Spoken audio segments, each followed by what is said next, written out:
Hello, everybody, and welcome back to another episode of Watching the Boxes, presented by #basketball.com. I'm your host, Mike Catron, and joining me, as always, is my co-host, Tyler Watts. It's been a while, Tyler. How you been? I've been good, Mike. How about yourself? I've been enjoying is a big question mark the rest of the end of the season here. Tonight's the very last night of the season. The Bulls just clinched the playoffs, and I don't know how to feel about that, considering they're terrible and they got the 8th spot and they're going to get bounced in the first round. But they made the playoffs, so is that a moral victory, being in no man's land? Better to be in the 8th spot instead of the 9th spot? I have no idea.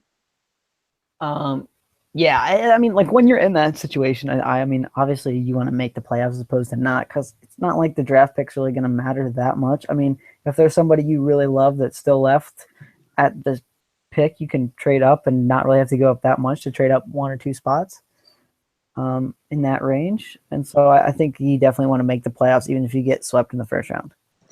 Yeah, playoff experience, you'll start hearing that day in and day out for the next 3 days, that playoff experience really does matter. It's a completely different thing for a lot of players, and a lot of players mature because of just being kind of in the playoffs one time. A lot of people were rooting for Denver to kind of hit the playoffs to get Jokic a little bit of playoff experience as he's improving. I don't really think it matters a whole awful lot. If a player's going to improve, a player's going to improve. But players do learn stuff in the playoffs. Yeah, I mean, and it's a whole different game, and I think anyone who watches a lot of regular season basketball and then watches the playoffs notices that everything kind of ramps up. Guys actually start carrying on defense in the first quarter and not just the fourth quarter. And so it's kind of a whole different game, I think. Are you excited for the playoffs? Oh, I'm always excited to watch some playoff basketball. What first round series are you most excited about? Don't say anyone in the East. I'm kind of excited for Utah and the Clippers. I think that's the biggest unknown. I'm more excited for Houston and OKC to just have at each other. That'll be fun. That'll be most entertaining. There'll be lots of good stories coming out of that one too, and the whole like MVP debate and all of that. So, who do you got in your MVP?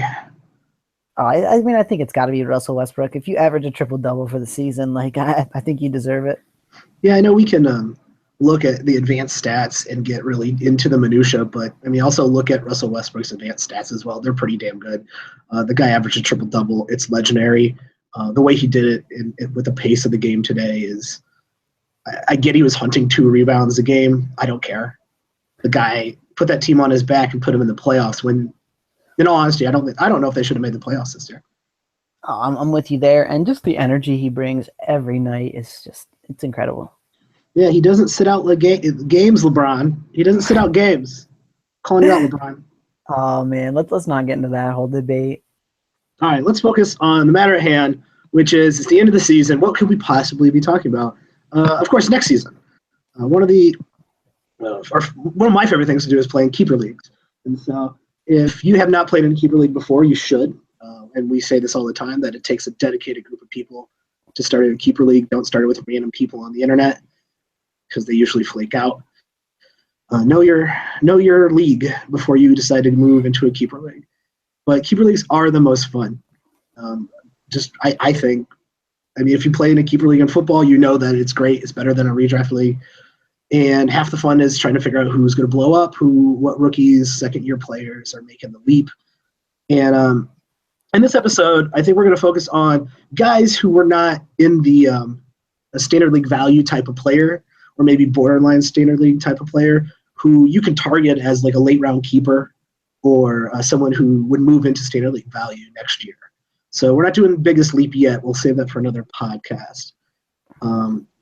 But we got a list of guys who were interesting down the second half or the last month of the season, and kind of interesting going into next year. Yeah, no doubt about that. Let's get right into it. Let's start with your favorite team, the team that you write about all the time, the team that you adore their front office. It's the Sacramento Kings. Why are the Sacramento Kings interesting next year? Well, I mean, I wrote a little bit about this just today. they're going to have to revamp that whole roster kind of. They have maybe like 3 or 4 or 5 pieces that they're going to keep. Darren Collison's a free agent, so I mean he's probably going to leave. Tyreek Evans is a free agent, so he's probably going to go. Rudy Gay has the option to opt out of his contract, which since he tore his Achilles, that's kind of up in the air. But they're going to kind of remake this whole thing. I mean, they've got some young players that we're going to talk about here that are kind of interesting, and I think most of the veterans are going to be gone, and they're going to be looking for a whole new crop of veterans to play around these young players. Yeah, this could really go anywhere with the Kings. They decided to rebuild. They hit the button. They got rid of Boogie. They brought in the fledgling superstar, Buddy Hield. And first off, we have to talk about the competency in Sacramento. There isn't any. It's worse than the Bulls organization. They're rebuilding. How they will rebuild is anyone's guess. Whether it will be poorly or really poorly, I'm not really sure, but there's still, starters minutes to go around. Someone's going to play on that team. Someone has to play 30-some minutes a game in every position. So looking at the Kings roster next year, not knowing what they will do free agency or the draft or anything like that, who are the most interesting guys who were, kind of borderline standard league, but now next year probably due for a standard league value?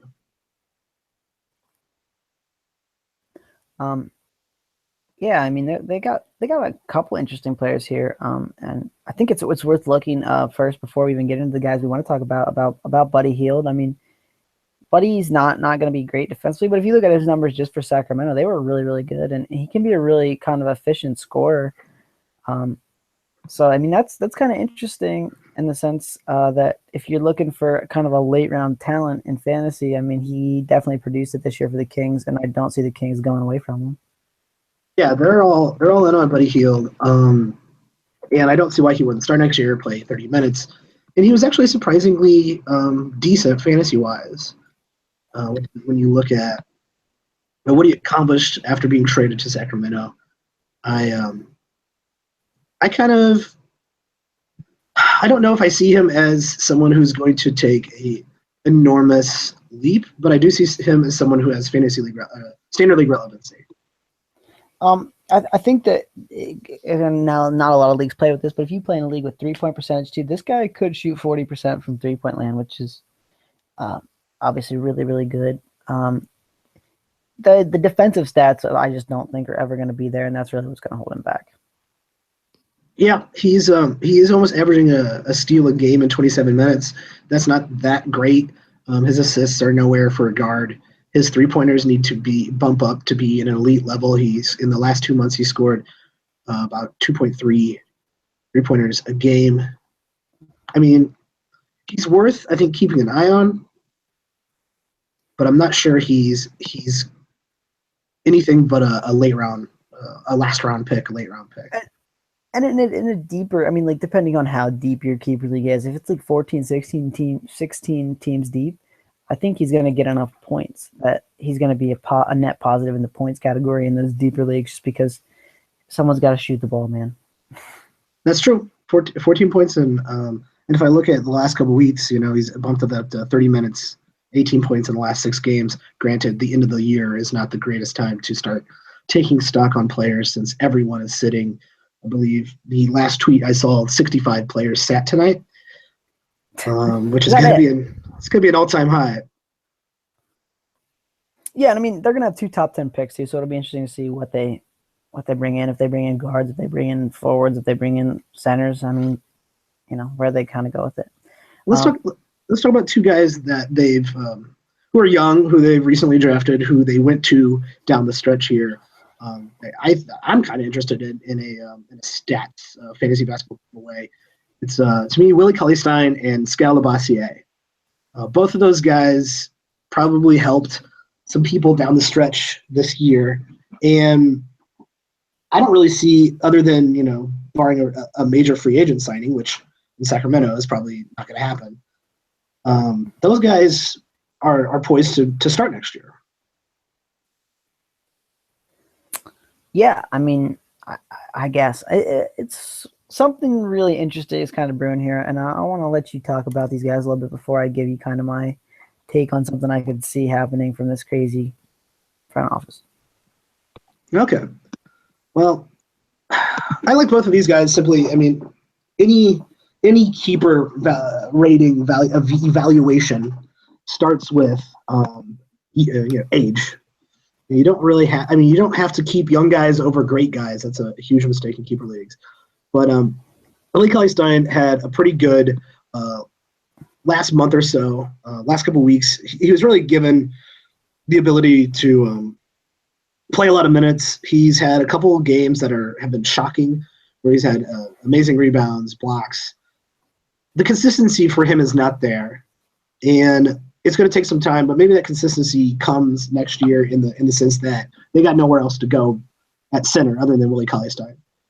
His major defect is his poor free throw percentage. He shot pretty poorly this year, but other than that, he's kind of like an old school center, someone who gets points, rebounds, can get a steal, can get a block, and we like steal block guys. That's kind of our measure for anyone who's going to venture into standard league relevancy. And Willie Cauley-Stein down the stretch was standard league relevant. Yeah. Willie Cauley-Stein's the guy I kind of want to talk about because think back to the beginning of the season, Mike. I don't know how closely you were following the Kings, but how much did Willie Cauley-Stein play? I believe it was close to not at all.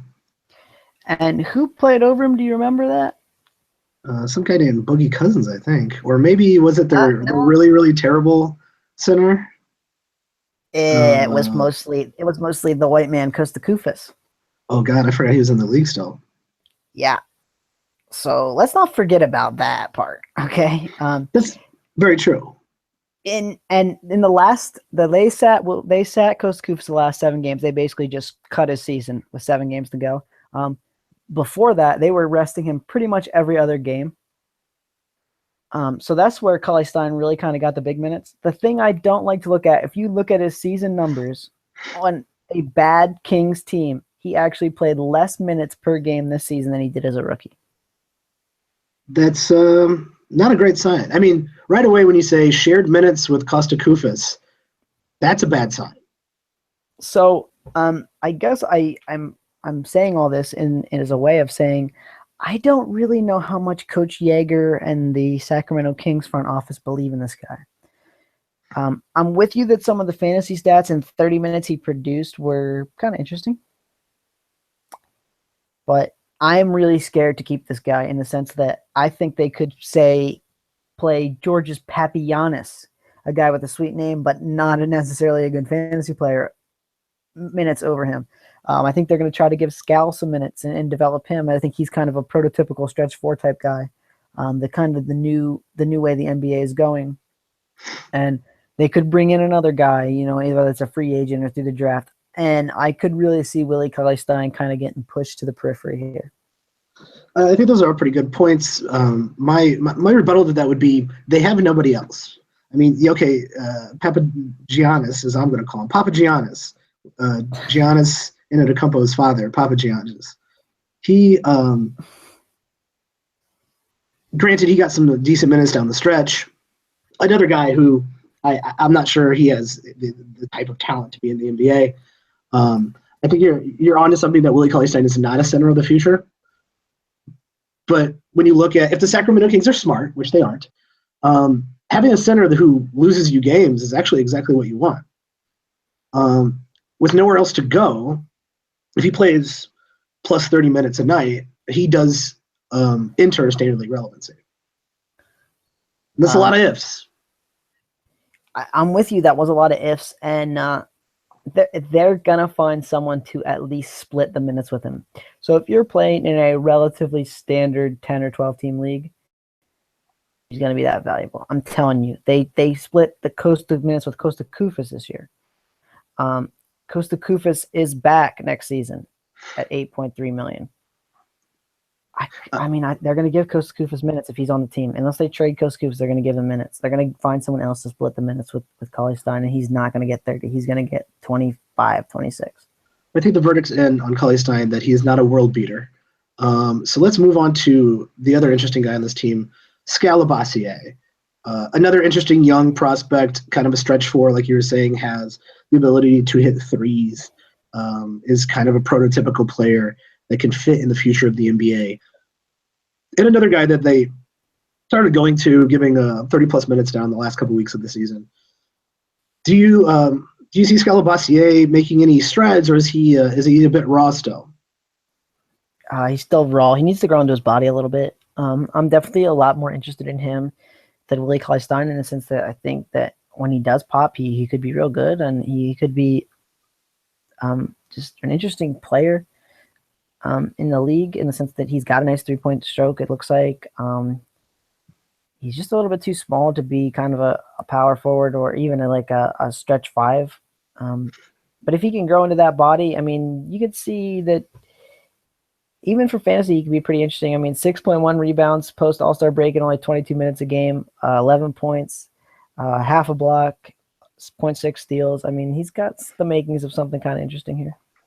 Yeah, those are per 36 minutes that you kind of like to see if you translate it to per 36. He's very young. He's very, like you said, very raw, and his ceiling is higher, and that's what makes him more interesting. I still think a guy like that is someone to watch instead of go all in on. It depends on how deep your league is, but like I said, he's pretty raw, Okay. and it would be a long-term investment. Let's say we'll couch it like this. Okay, you're a not a championship level team, but you're a contender for the title in your league. How many players do you have to keep in order to keep Scal, or Willie Cauley-Stein for that matter? So say your league, it's a 12-team league, and each team keeps 5 people. That's only 60 keepers. You're definitely probably not keeping either one of these guys. How many people need to be kept for you to be in on either one of these 2 players? 12-team league, I think you're approaching 8. Once you get, I think they're guys who can hover around the 100 range all next year, but have potential to pop into a top 80 player, top 70 player. Not a world beater, neither one of them. Like we said, Scal's a little bit more interesting, but I'd have to have at least 8 keepers to kind of approach those guys. So they're not the all-star keepers right out there right now. I think you're even a little more optimistic than me. I was thinking probably like 10, like that way. I mean, there's minimal. If you're keeping like this guy as your 10th keeper, there's minimal risk to that, and there's some upside there. I mean, I guess my question is, do you ever really see either player being like a top 50 player? I don't know that I do. I think there's potential in Scal, simply because of the type of game he plays. But that's going to take a lot of work. 3-4 years away. I mean, at least. Yeah, I'm thinking long time. And they're not a Giannis hold on to. It's more like somewhere in the Nico Mirotic range. Best case scenario is Nico Mirotic. How about that? Which is not, depending on who you talk to, not the greatest. I'll back you on that. Let's go to a few more keepers that probably are a little bit more higher in our keeper ratings than. Let's get out of Sacramento. I'm tired of being in Sacramento. Let's go to 2 teams that were intertwined here. This guy came over to Portland on a trade from Denver, Jusuf Nurkic. He kind of came on pretty strong once he got out of the shadow of Jokic in Denver, played aggressive minutes in Portland, seems to be someone the team really enjoys playing with, and he's about to be in the playoffs. He's going to get a little bit of limelight here in the next week or so. How do you see Nurkic's value improving into next year? Back in my daily fantasy basketball podcast days, this was always one of Mark's favorite guys because he always saw a lot of upside in the steals and blocks categories, which are the 2 most important categories in a lot of senses. I really like this guy. I think he's just really skilled. He's kind of a head case in the sense that I think the whole Jokic thing it affected his play a lot more than it should have. Like, even when he got minutes in Denver, it was always like he was kind of sporadic. And I really like this guy going forward. I think he could easily be a top 50 player next year. Yeah, I agree. I think his ceiling is top 50. He's kind of a traditional big man as well, kind of like we were talking about Willie Cauley-Stein, but he does everything much better, except for free throw percentage, surprisingly. So his free throw percentage still a detriment to you, like most traditional centers. But with more minutes this guy, is a points rebounds guy, really good block guy, gives you probably over a steal a game in 30+ minutes. Does not just disappear on assists. That's always a positive, especially on that Portland team. You want someone who can facilitate as a big man. We had the what was it? Was it Mason Plumlee or Miles Plumlee? One of the Plumlee boys. It was Mason. Mason, he was averaging about 5 assists a game in Portland, and so there's potential to run stuff through him. I don't think Nurkic is as skilled, when it comes to passing as Plumlee is, but the potential is there. The playing time is there. You've seen flashes of not just average, but above average play. And he'll just be 23 when next season starts, which exactly there's room for growth there too. I think in a lot of areas. So, I'm kind of in on this guy. So am I. I would take a flyer on him. I think if you're keeping 5 keepers, I might keep this guy. Yeah, he might be my last keeper depending on what's going on in my league, but yeah, I mean, it's worth a shot. What do you got to lose? You drop him eventually. It depends on your penalty. So everyone's penalty is different. Auction leagues usually have a monetary value. Snake leagues usually have a draft spot that you have to give up for your keeper, and that varies for everybody. So play however you'd like. But a lot of the standard keeper penalties, I say Nurkic is someone I'm willing to lose a late round pick for because he could be a mid round value. Oh yeah, I'm definitely with you there. Let's go over to Denver, where Nurkic came from, and take a look at someone I think we both picked out. We've both been talking about Jamal Murray. Jamal Murray has what looks like the ability to play in the NBA more than just be a role player in the NBA. He looks like someone who could be a starter in the NBA pretty soon. I mean, he actually started a handful of games down the stretch. The problem is he's on a Denver team sitting behind a lot of other players who kind of fit his mold. What do you see going on in Denver with Jamal Murray, and how I guess excited are you about his next season? I'm really excited. Guys just turned 20 years old in February. Real good, real young. I really like his game. I think he can kind of be a good scorer. Could do a little assisting. I think he starts next year. I think it's him and Gary Harris starting in the backcourt. They kind of make Jokic the point forward, doing a lot of the ball handling, and I think he's kind of the secondary ball handler on the team. I think they've given up on Moutier. He can't shoot. No. And then this is Moutier's 3rd year, right? Yes, I believe so. If he can't shoot after 3 years, and on top of that, so Rondo was never a great shooter. Rubio was never a great shooter. Both of them contribute. Moutier doesn't contribute on top of the fact that he can't shoot. Go ahead. I think this is another team too that's going to change their roster a little bit in the sense that I think they're going to get rid of some players like Will Barton and go with the guy like Malik Beasley, who's a little younger there. So you're going to see some turnover here on this roster. Get rid of some of the old guys and let some of these younger guys play some more minutes. I'm not as high on him as I am on Nurkic for next season, but I think this guy could be a real good young talent in the future. Yeah, I'd put him in kind of a watch status. If I had 5 keepers, I don't know if I would keep him, depending on how deep the league is. Maybe if it's a little bit deeper, 14-team league. I'd probably keep him in a top 5 keeper in a 14-team, but I see him kind of in the stereotype of Bradley Beal. Bradley Beal is a bit of a shooter, doesn't really give you a ton when it comes to, I would say, your assists, your steals, but Jamal Murray does contribute. So I don't think Jamal Murray is going to kind of shoot the way Bradley Beal does, hit as many threes as Bradley Beal does, but he's going to do more of the assist steal stuff that Bradley Beal kind of occasionally forgets to do. Yeah, I'm with you on that. I mean, if there's 75 people kept in my league, I think Jamal Murray's probably one of them for me. Also, great free throw shooter. Yeah, a lot of people overlook that. Amazing free throw shooter. If he learns how to get to the line, you're bumping up his points like 4 or 5 a game. Yeah, no, I mean, I think there's upside for that points total to rise really quickly. I I think if he finds his field goal percentage, finds his shot a little bit, I think he can be a better 3-point shooter than he showed this year. And then, like you said, if he can just find his way to the line, that points total can skyrocket to like 15, 16 pretty fast. Yeah, and once you're in that range of scoring, you have some value.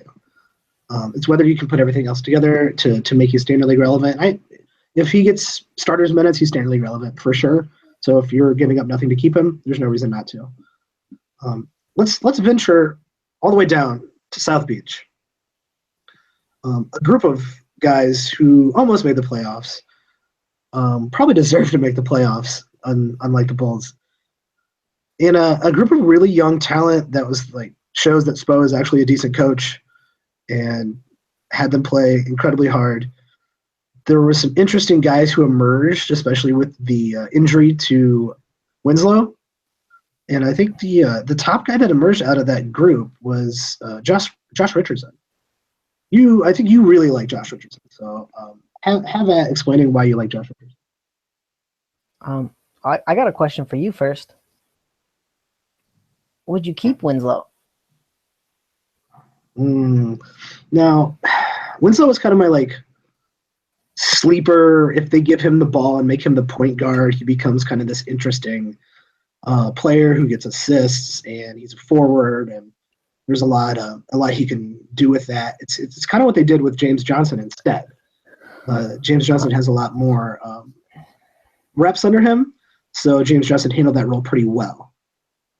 I don't think I'm keeping Winslow, simply because I don't know what he's bringing next year. I don't know how he fits in this team that played so well without him. I'm a wait and see for him. His stat line is very interesting from this year. It was only 18. It was only 18 games, but he shot 35% from the field. He's a horrendous 3-point shooter. For his career, he's shot 25%. That's not good. His career free throw percentage is 66.5%. That is also not good. But then if you look at the numbers from this year, now he played 35 minutes a game almost, which is a ton. Not going to play much more than that. 5.2 rebounds, 3.7 assists, 1.4 steals, 0.3 blocks, and 11 points a game. So some interesting things there in the back half, but the percentages are horrendously bad. Yeah, he's kind of kind of like the MKG mold type of player who, man, if he could just learn how to shoot, he'd be a great player. And some of those guys learn how to shoot, and most of those guys don't. A guy I'm going to be off of in next year's drafts, I think, just because I think he always gets hyped. I don't know if it was like the Duke National Championship or what the reason is, but he always gets a lot of hype, and I don't really see it. Kid Gilchrist? What's that? You're talking about Kid Gilchrist? I'm talking about Justice Winslow. Oh, Justice Winslow. Yes.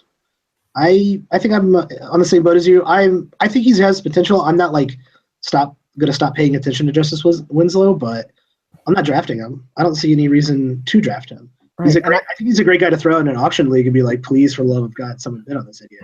And I think I'm not sure about this. Wasn't he drafted to like be like a starter in a 12-team league this year? Like he was getting some buzz late in the preseason because everyone was saying he was going to get huge minutes. Well, that didn't work out well. So yeah, Josh Richardson. His numbers this season also don't look spectacular. But I think there's some potential here in the sense that he's been kind of banged up and fighting through some injuries this year. If you look at just this month of April, which, I mean, we went over that it's not the greatest sample size to use, he's really shown some real good things, including 2.8 steals a game. I think he can be an asset in steals. I think he can be an asset in three-pointers probably, and he can be a relative asset in points on this team. He's not going to be great for anything else, but he's a guy to keep an eye on. He's just 23 years old too, and I think he could take another step forward if he can keep himself healthy, which is a big if.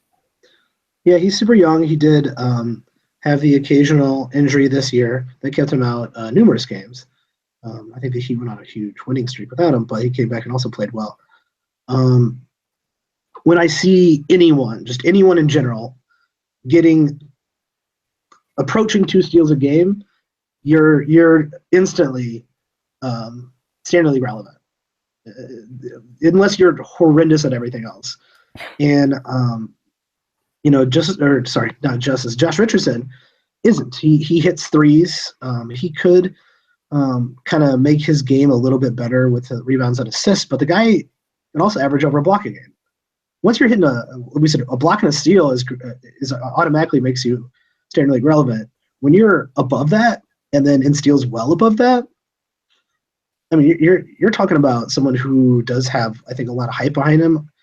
Or when you look at stats, like, so someone that you're like, oh, fantasy wise, he's going to have a lot of hype. I think he's going to have a lot of hype going into next year as well, which means lock him down now for nothing if people aren't paying attention. But the way he finished the season, granted he was playing like 34, 35, 36 minutes a game, I think he's going to be one of those people won't shut up about him sleepers.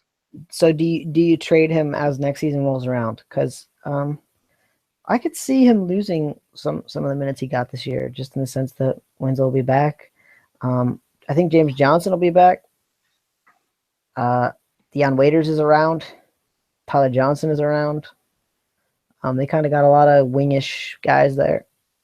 Yeah, I'd entertain trading Josh Richardson. I think Josh Richardson is part of their starting five. Just because if you watch him play, he does pretty impressive things. He's kind of reliable when he's hitting threes when the shot's falling.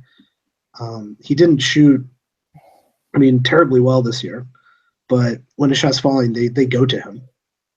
And I don't know how you keep someone on the bench more who provides kind of a solid defensive prowess that Josh Richardson has. Yeah, no, I'm with you there. Especially on this team. Like I said, I've been a big fan of this guy for a couple of years now. Ever since I watched him play in the summer league before last season, and I was like, like summer league is we talked about this before. It's not the best judge of talent, but some guys just pop off the screen as like, this guy's so much better than everybody else out there, and he was kind of one of those guys. Like, this is an NBA player. So yeah, I'm interested to see where his career goes, and like you said, the blocks and steals are huge, and so that makes him standard league relevant. Yeah, summer league is a great way to see. How I approach it is, if someone pops off, they become someone who fits in my radar. If someone struggles like embarrassingly bad, they're off my radar. Everything in between, I don't care. It's really not that important. So when you see Bobby Portis going off, it's Bobby Portis is kind of interesting. What would he do in 33 minutes? And against real NBA talent, well, he's not going to light up the world, but it was something to kind of keep an eye on. And same with Josh Richardson. I want to go back to your question about whether I would trade him. If Josh Richardson is getting a ton of hype going into next year, he's kind of the sleeper du jour in all the rag, in all the fantasy basketball rags. I would move him for anyone who was a top 60 player last year. I'm with you. I always think it's good to move on those really hyped guys, because I think a lot of times it's a coin flip at best that they actually reach where they end up being drafted at the end of draft season. Yeah, let's say he's starting to go in the 7th and 8th round. I think that's his ceiling, unless he takes that leap and he gets tons of minutes and he averages close to 2 steals a game, which would be very impressive. And it's worth mentioning too that he's only played 52 games both years, which is a chunk, but that's 30 games missed, which is a lot. Oh yeah, that's quite a bit. Something to actually take note of. Let's go to your other favorite team. Why do you like these terrible teams? The Philadelphia 76ers. I know this is your squad. You're set. Next year, getting excited. The process has worked. You could end up with 2 first-round draft picks. I think you will. That would be great. Yeah, and it could be like 1 and 4. Yeah, that would be crazy. I'm guessing you're going to be like 3 and 4 or 2 and 4 or 4 and 5. But who cares? In this draft, you've just drafted I'm going to say it, that's a dynasty level youth. There's dynasty level youth in this draft. Joel Embiid, healthy, is dynasty level youth. There's also a ton of good other pieces in here on this team. And I think you listed the entire roster as someone you're excited about next year. So I'm going to let you go into Philadelphia, what you like there, what you see there for next year. Yeah, so Lawalu Cabarro is a guy who's been kind of jumping out in the last few games. I'm not going to talk about him too much because I think he gets buried a little bit in the sense that I think they've got to draft a guard with one of the two picks at least. And I think they're going to get a guy who's a stud, and they're going to have Ben Simmons back, who's going to kind of be the point forward, and then they're going to play the other guy at the two guard, whether it's Monk or whoever it ends up being. I mean, it's a little early to speculate on all that till we even figure out what number pick they have. I wrote an article for Hashtag Basketball about Bob Cove and his rise from the D League to a top 55 NBA player, which you can check out. I think he's kind of their sixth man next year. I'm really excited about Saric. But the guy I want to talk about right now is Richaun Holmes. And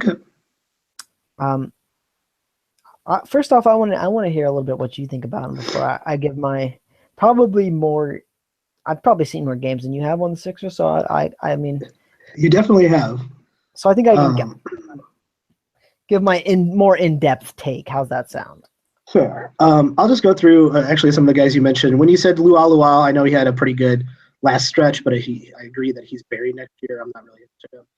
Everyone's up on Saric. Saric is probably going to be higher in drafts than people like. Everybody knows about Covington and Embiid. We talked about Embiid in a podcast not long ago. Everyone should go listen to that. So the interesting guys on this team are definitely guys that people wouldn't really know. And I think Richaun Holmes. Oh boy, is kind of the. I don't know that name. If I'm an average basketball fan, I'm not looking at him in the draft. I think he goes undrafted in quite a few drafts next year. To me, this all depends. I'm waiting to make any kind of a decision on him once I see them play in a preseason. So I don't know how Simmons fits into this squad. I don't know what they want to run, but Holmes has interesting fantasy basketball statistics. He's a guy who can average a steal and a block. He takes high percentage shots. He hits good free throws, and he shoots threes. He's not great in really anything, but he's there, and that does make him very interesting. I mean, I guess if you want to say he's great at something, I guess he's great at shooting percentage because he doesn't take a whole lot of shots. He's very efficient with his shooting. That does help over time. He's kind of a sneaky guy if you care about percentages. I think he's standard league relevant next year for sure. Yeah, I don't know because he did this within limited minutes. I don't think he gets starters minutes next year though. Yeah, no, but I'm gonna harken back to a conversation we had a couple weeks ago. Joel Embiid's played how many games in his 3 seasons in the NBA, Mike? For Holmes? No, Joel Embiid. How many games has he played? Joel Embiid, the 30 that he played this year. Exactly. You are fully on the Embiid will never play more than a half a season bandwagon. Yes and no. Okay, I'm rooting. You can't pick both. I'm rooting for it to happen so hard that he's healthy and he plays 80 games and he's the man. Okay, and don't mistake that. But my life is grounded in reality. Okay, I've never seen you play half a season. I'm not gonna even bank anywhere near 80 games in my projections for next year. I can't do it. Right? I mean. No, that's fair. I mean, people wouldn't even give 80 games in any year. So giving Embiid would be silly. But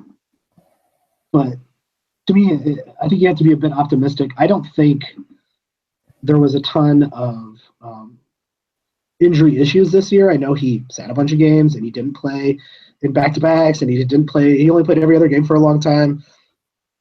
That's just smart tanking. I think the risk is very, very high, and where he'll go next year, I think we talked about this in a previous pod, probably not worth the draft pick you will have to take him at. But if he plays 60 games next year, is he top 20? Oh, probably. Depending on how they play with Ben Simmons. I'm more interested in how Ben Simmons affects this team. To me, that's the complete catalyst for all of these players. Oh, yeah, no doubt. And I think Ben Simmons is going to be good, but he's kind of growing injury history. In his 1 year in college, he missed some games with injury in a much shorter season. And now this year he didn't play a one. And so, I mean, I guess my point being, if I own Embiid, there's a lot of keepers. Like I keep most of my roster. I keep 8 players, 10 players. I'm thinking about keeping Rashawn Holmes in the sense that he's my Embiid insurance. The dude is a good 3-point shooter. The dude is efficient despite taking 3-pointers. He shoots a real good field goal percentage for a guy who shoots 3-pointers. He's just shown some flashes of being able to get a steal, get a block and a half, get you 12 points, get you 7 or 8 rebounds if he gets the big minutes. So if Embiid gets hurt, say in the preseason, and then you're holding Rashawn Holmes and you don't got to worry about trying to buy him in the draft at a raised price. Ideally, you do that in a deeper league, I'm thinking. I think when you talk about Holmes, it comes back to what is everyone else going to, and this is for all keepers, what is everybody else going to pay for this guy? Is Holmes even going to be on anyone's radar next year? So if you throw a keeper spot at this guy and you could have got him in the last round with your last pick, there was no point.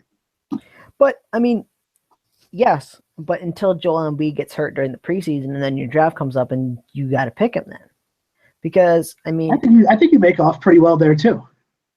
I think people still overlook that guy, and you can, put him in the 9th round.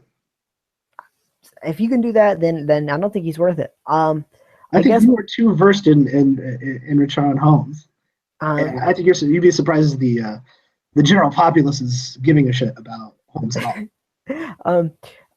I think he's a better player right now than Joel Okafor. That might be controversial. Joel Okafor is a better offensive player, but there's defense to the game too, Mike. And so this defense concept. I'm looking at the center lineup to be Embiid and then Holmes, and I think they try to shift Okafor again, and I think at some point they just take whatever they can get for him. Well, they needed to do that earlier, so we'll see. They're probably, like Sacramento and Denver, probably our top 3 teams to watch going into next year. I'll put Philly at number 1 in that list, see what they do, see how it looks, because there's potential there. There's a lot of high ceilings on that team.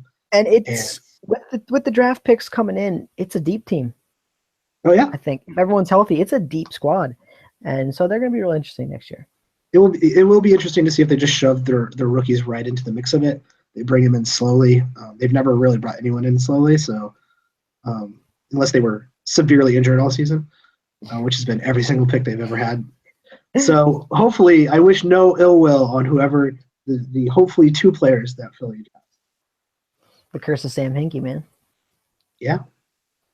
I hope the Bulls hire Sam Hinkie very soon.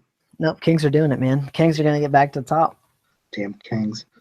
They need to do something. So you have a few more guys on your list. I'll let you go in whatever direction you'd like. Okay, so I got a few guys here I'm kind of interested in. Kind of under the radar guys. So this is maybe a situation where you can keep anyone on your roster in a deep league, and you're looking for kind of just some flyers. The first one I'll mention is DeJounte Murray. Patty Mills is going to be gone from the Spurs. How much does Tony Parker have left? I don't think he has a whole lot left. So I mean, me either. They took this kid, the 29th pick in last year's draft. He's only 20 years old. He's shown some ability to kind of. He's a little bit. 6'5" for a point guard, which is pretty big. He's kind of showed some sneaky abilities to score a little bit. We all know the Spurs can develop a player. So if they're going to commit to giving this guy big minutes, I'm pretty interested in him. At this point, it's a total flyer, and he still might be a year or two away from getting the minutes required in a standard league. And maybe he never turns into much. But if I'm going to bet on an organization to develop a player, I'm going to bet on the Spurs. Yeah, I'll give him the pop factor, just like Patty Mills earned this year. But that's about all I'll give him. I think the hot take alert. Chris Paul signs with the Spurs, wins 5 championships. Hot take. Oh, no, that is interesting. Why not? I guess money is stopping him, but he's got plenty of money. Why would they not? I mean, I think Chris Paul, just like Steve Nash, will age well. His game is all about. He's like I hate baseball analogies because I've been out of the baseball game for quite a few years, but one of my favorite pitchers, even though I hated the Cubs, was Greg Maddux, because he would place the ball wherever, and he could do that until he was ancient. Chris Paul's game relies on his ability to switch directions, switch pace, trick people into thinking one thing and another, and finding open people. That ages very well. That ages very well. And if he goes to the Spurs, oh yeah, dynasty. And it's worth mentioning too that he's just one of the great talents in the league, and really underrated. I wrote a little bit about him, and most people rag him for like, oh, he's never won a championship and all this. Yeah, he's also he's played in 69 playoff games though, and his numbers are much better in the playoffs than they are in the regular season, which a lot of people don't realize. A lot of it had to do with the talent around him more than him himself. I think that he's not won a championship. Yeah, a lot of people don't realize how great a shooter Chris Paul is. It's the same reason a lot of people didn't realize until late in Nash's career what a great shooter he was, because he wasn't jacking shots all day, every day. He was taking smart shots. Yeah, no, I'm with you there. A guy that I'm kind of interested in that's completely off the radar is Bojan Bogdanovic. Bojan. I'm calling him Bojan. I don't care. Trying to correct me. I just. The Kings need guards. They say he's going to come over next year. This is the other Bojan. Yes. This is the other Bogdanovic, the European version. Has not made his way to the NBA yet. The Kings hold his contract. The Kings want him. He says he's coming over. He could be a better Buddy Hield in the team that's going to need a ton of shots. He's supposed to be a really good three-point shooter. He can score a little bit. He's supposed to be a pretty good ball handler. It's always hard to kind of value where these European players are going to go. But if you're looking for a complete lottery ticket, someone who could go to the Kings and get a ton of shots doesn't sound that bad to me. That's a decent point. It's a good looking out on a guy that probably no one.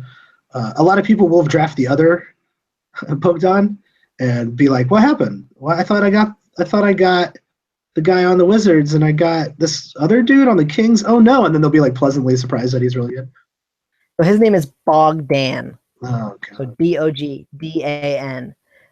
I think they say Bogdan, but like if you just spelling it phonetically, it's Bogdanovic. He plays in the Turkish Super League for Fenerbahce, which is a cool name. Ooh, that is a cool name. Especially those Eastern European guys, when they come over to the NBA, are always play real tough, and that's why everybody likes kind of having those guys on your team. That's why they're interesting in the Olympics and stuff like that.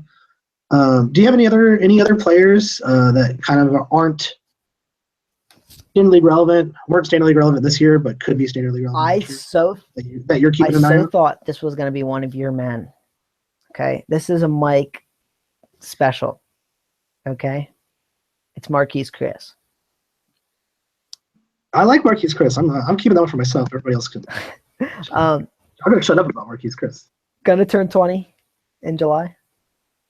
In 21 minutes, he averaged 0.9 blocks and 0.8 steals a game this year.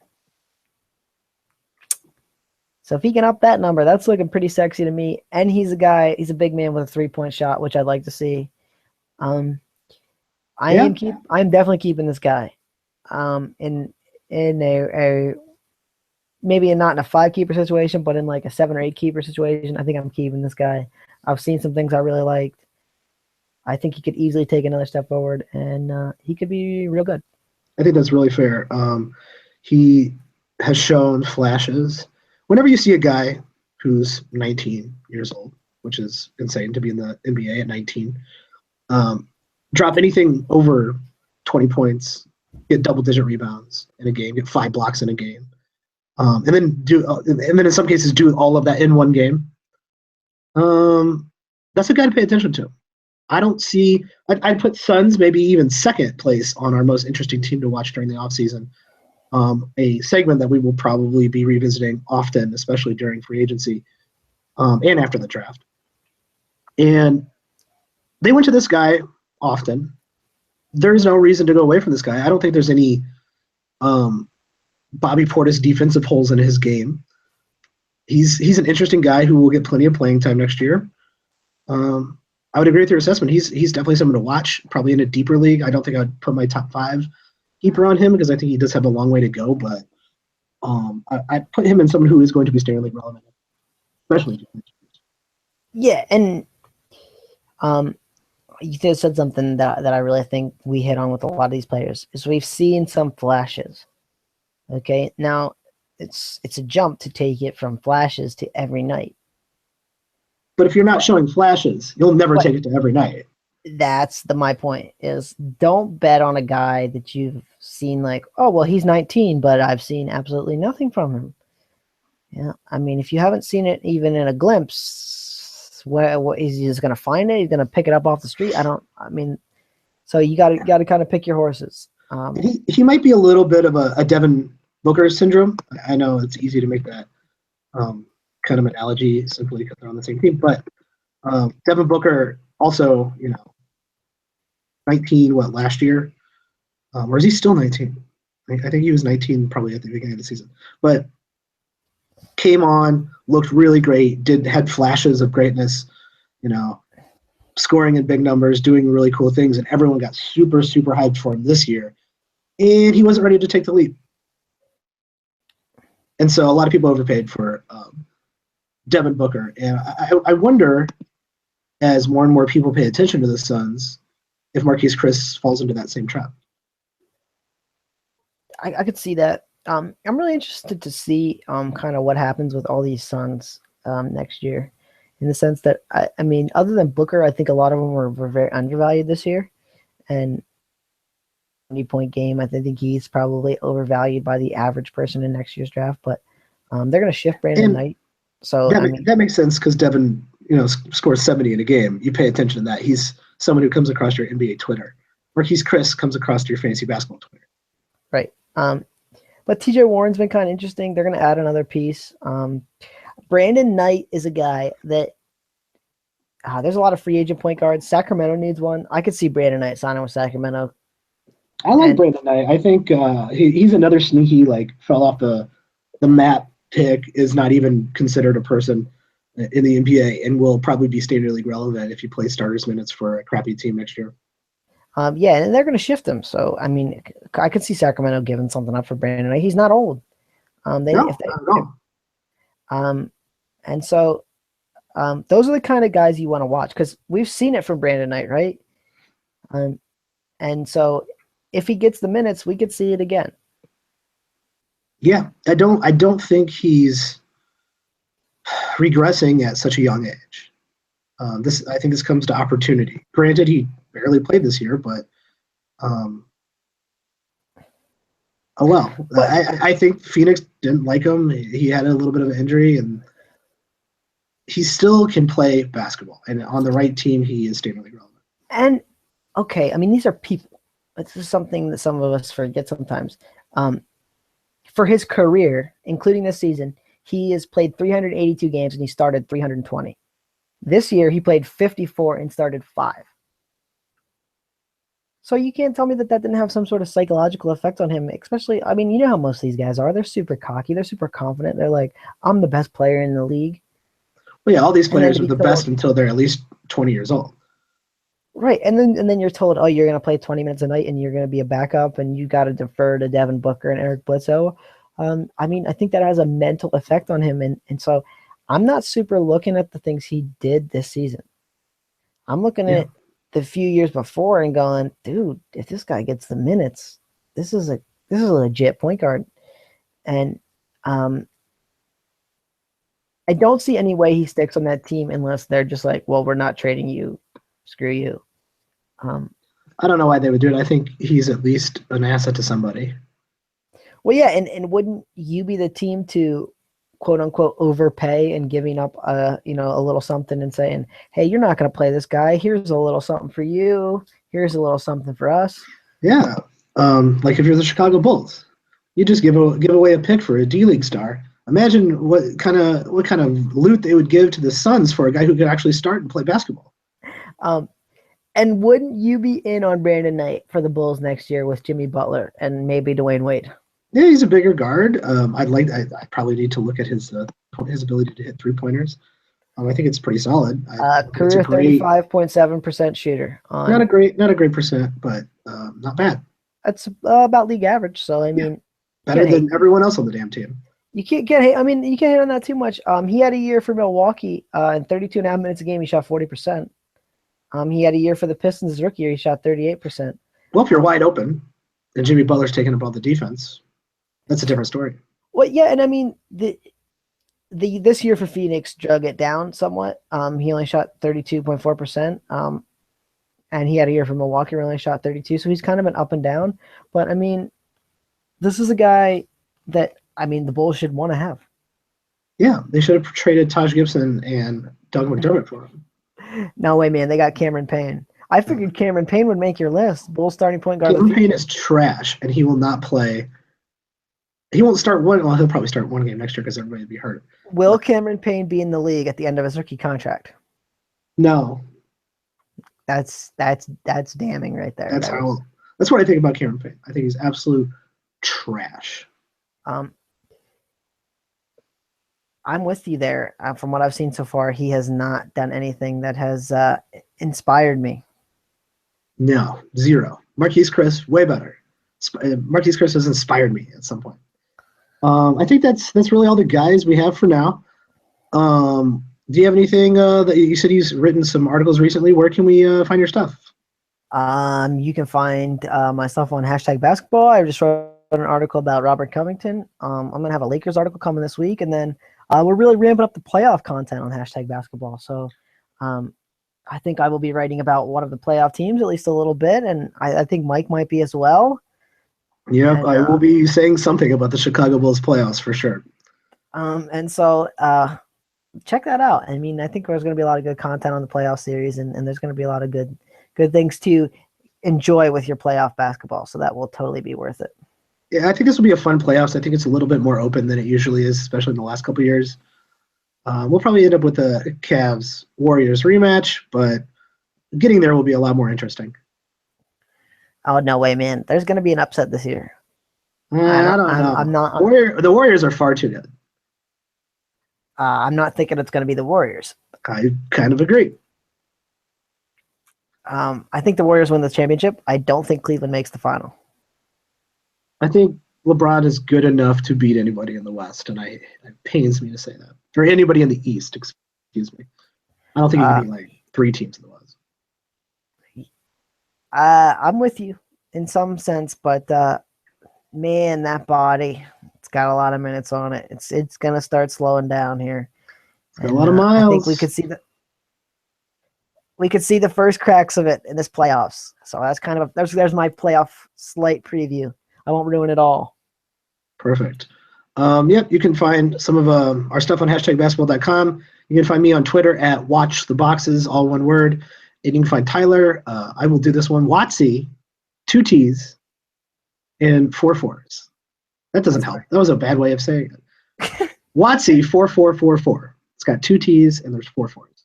It's even not a better way of saying it, but it's hopefully people understand that. And hit us up on Twitter. Leave us feedback for the show.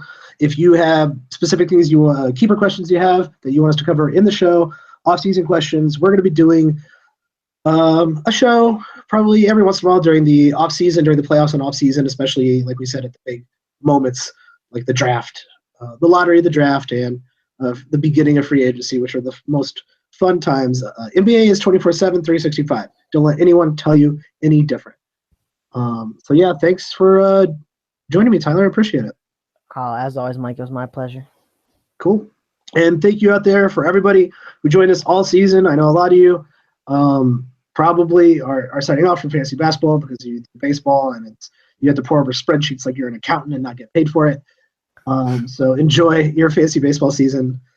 But we really thank you for supporting the show in any way you have. If you tweeted at us or if you left us a review on iTunes or wherever you listen to podcasts, we really appreciate it. Thanks for joining us all season, and be sure to join us during the off season. We'll have more content for you. Thanks, everybody.